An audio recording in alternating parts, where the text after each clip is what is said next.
Here I am with a baby earless three-toed skink.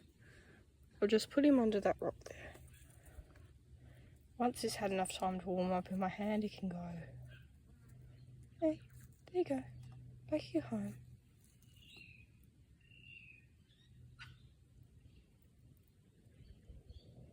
Just realised it's warm on my hand and he just wants to stay there.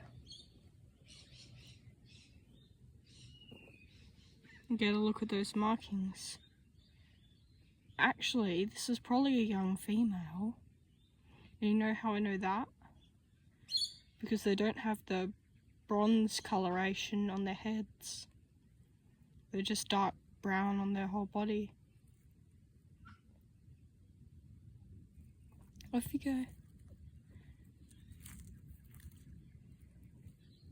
Back home.